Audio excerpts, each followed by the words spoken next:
When my son struggled to breathe in the NICU, I wrote, "We need support. Please." My sister sent a selfie from Cabo. My mom hearted it. Nobody came. A month later, still living off hospital vending machines, my screen lit up. 92 missed calls and a text from Mom, "We need you. Right now." I called back. The first words I heard shocked me. The moment I walked into the NICU that morning, I knew something was wrong. It was too quiet. Not peaceful, the kind of quiet that wraps around your throat. Machines still beeped, but slower, like they were waiting for something. A nurse glanced at me. Just a glance. But it told me everything. They had increased my son's oxygen again. He wasn't responding like they hoped. 31 days old and already fighting harder than most grown men do in a lifetime. His little chest rising under all those wires, struggling like it owed the world something. And I was alone. Evan had left for Germany 2 weeks earlier. A business trip he couldn't reschedule. He felt awful, kept checking in between meetings, but he was thousands of miles away. And honestly, I told him to go. I didn't think things would get worse. But they did. The night before, after breaking down in the hospital bathroom for the 3rd time that week, I did something I never do. I asked for help. I texted the family group chat.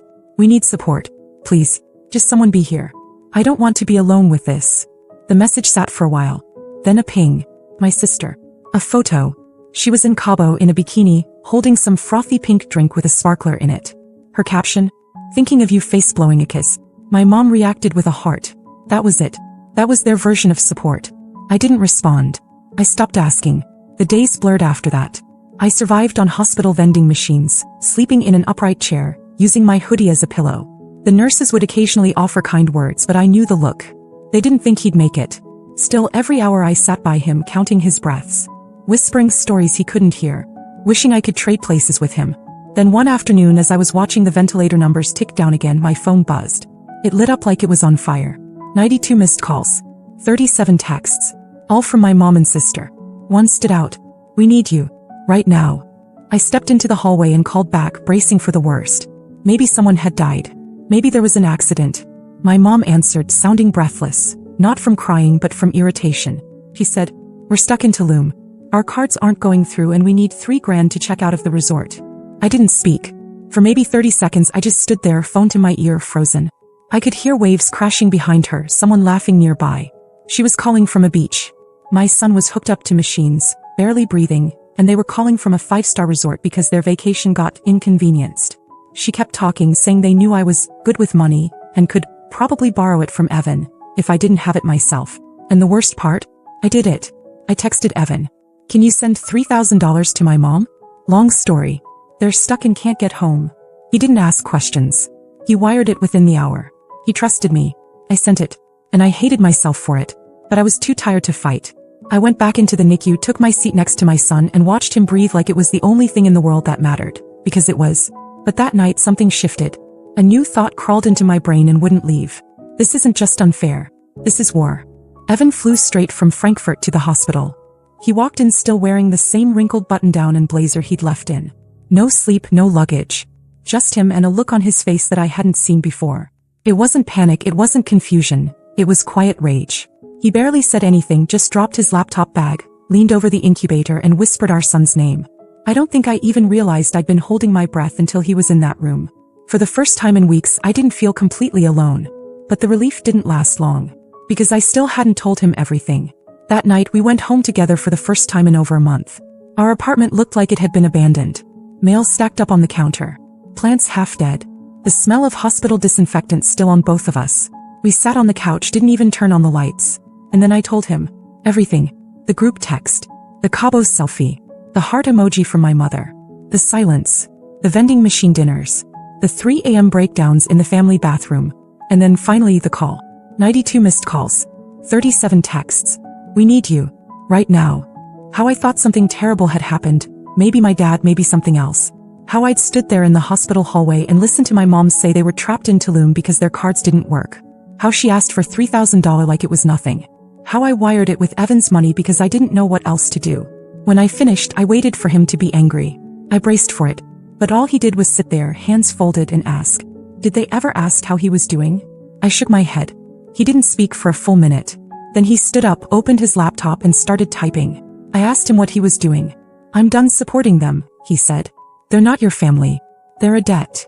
Over the years, Evan had quietly picked up the tab on so many things. He paid off my mom's surprise dental bill last year. He sent my sister money after she lost her job, which we later found out she didn't. He booked last-minute flights for them to visit us and then covered all their meals, hotel stays, everything. I always told him they needed help, that they didn't have much.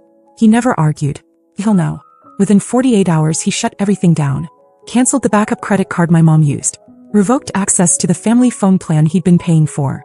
Unsubscribed from all the automatic payments he'd set up for them, just in case. At first they didn't notice, but then slowly the messages started coming in. My mom. Hey sweetheart, I think there's a problem with the card for my car insurance.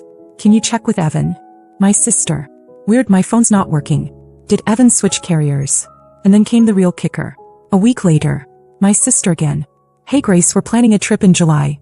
Family recharge thing. Flights are pricey. Can you and Evan pitch in?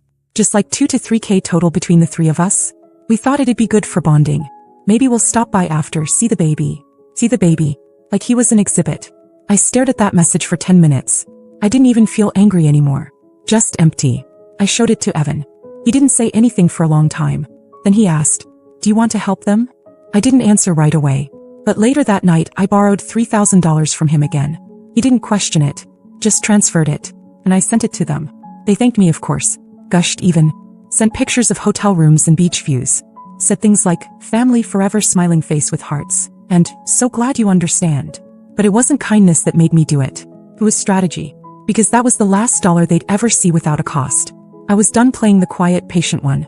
I'd given everything I had, time, energy, dignity, while my baby lay fighting for his life, and all they saw was a bank account with feelings. They thought I was soft. They thought I was weak. They didn't know I was waiting. After I sent them the money for their family recharge, they disappeared again. No check-ins. No updates. No real interest in my son's recovery. Not even a text to ask if he was still in the hospital. I didn't expect them to change, but a part of me hoped they might at least make it better. We finally brought our son home 2 weeks later. Evan carried him in like he was carrying the crown jewels, gentle and proud, while I unlocked the front door. The apartment was clean. Evan had arranged for someone to come through before we left the hospital. There were diapers stacked in the corner, bottles lined up neatly, new baby clothes with tags still on. He'd been preparing quietly while I lived in that sterile hospital room, and for a moment it felt like peace. We settled into something that resembled routine. Sleepless nights, feedings every 2 hours, long stretches of just the three of us cocooned inside while the world outside kept moving. It was hard, but it was ours. Then one Thursday afternoon I heard the knock. I wasn't expecting anyone. Evan was at work. Our son was finally asleep in his bassinet after a rough morning, and I was just about to eat for the first time all day. I opened the door and there they were. My mother and my sister. No warning. No heads up. Just standing there, arms full of grocery store bags. The cheap kind, like they'd just thrown together a last-minute gift basket. I hadn't seen either of them in person since before the NICU. They both tried to smile. My mom stepped forward first. We just wanted to see you. And the baby. My sister held up one of the bags. We brought stuff. You probably need help. They walked in without waiting for permission. I didn't say anything. I just stood there watching them glance around the apartment like tourists. My mom sat on the couch. My sister peeked into the kitchen. Then came the part I'd been waiting for. The real reason they came. My mom said, things have been really hard lately. After Tulum, everything kind of crashed. The bills piled up. Lisa's car needs repairs. And we know we haven't been the best lately. We get that now. But we're family, Grace. And we really need help. I asked what they meant by help. They meant money. They wanted me, or rather Evan, to cover 2 months of rent. And maybe utilities. Just until they could get back on their feet.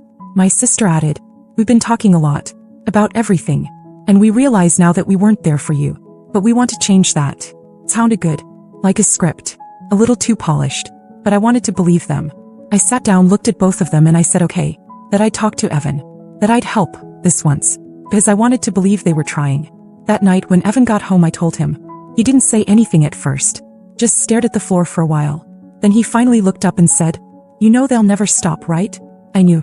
Somewhere deep down I did. But part of me, the part that still wanted a mother, still wanted a sister, hoped maybe this time was different. Evan didn't argue. He said it was my decision. He said he'd back me no matter what. But when he went to bed that night he didn't kiss me goodnight. And I felt it in my chest. Not between us, but between me and the version of me that still believed people could change just because you wanted them to. The version of me who still thought family meant something. It wasn't even about the money anymore. I sent it. Another $1,500 from Evan's account to my mom's. A smaller amount this time, but still enough to feel it. He didn't say a word when I told him. Just nodded, kissed our son's head and left for work early the next morning. The silence between us wasn't angry, it was patient. Like he was waiting for something I hadn't figured out yet. A week later I got a call from Aunt Jo. Now Aunt Jo is the kind of relative who exists on the edges of the family. Not estranged, just distant enough to avoid being pulled into the drama. She lives 3 states over, retired early, never married, never had kids. She checks in maybe twice a year, sends weird handmade Christmas ornaments, and has a talent for staying out of everyone's mess. So when her name popped up on my screen I almost didn't answer. But I did. And the first thing she said was, "Grace, I'm sorry. I shouldn't have stayed quiet this long." I had no idea what she meant. Turns out she'd flown in to visit my mom for a few days. She hadn't seen them in years. Thought it'd be a nice surprise. She showed up to the house early one morning. They didn't even know she was coming, and got there while my mom and sister were out getting coffee. She let herself in with the spare key under the planter. Sat on the couch waiting. They came back maybe 20 minutes later. Didn't see her at first. And that's when she heard it. My sister was laughing. My mom was complaining about how Evan cut off the tap. She said, "Grace is still playing house with that baby like it's an achievement. She'd be screwed if Evan ever left." My sister replied, "Doesn't matter. As long as she stays stupid and sweet, we're covered. He still believes we care. Just have to sprinkle in the right guilt." My mom added, "She's desperate to have a family. Always has been. That's the trick. Remind her what she wants and she'll keep paying for it." They laughed. Aunt Jo sat frozen on the couch until they walked in and saw her. She said the color drained from both of their faces. My mom tried to play it off. Said it was a joke. That it was sarcasm. Family stuff. Jo left that night. She hadn't told me sooner because she thought maybe I already knew. Maybe I was choosing not to see it.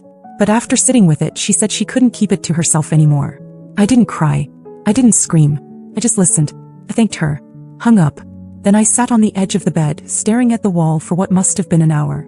That evening when Evan came home I was waiting at the door. He looked at me, really looked, and I just said, "You were right." I told him everything.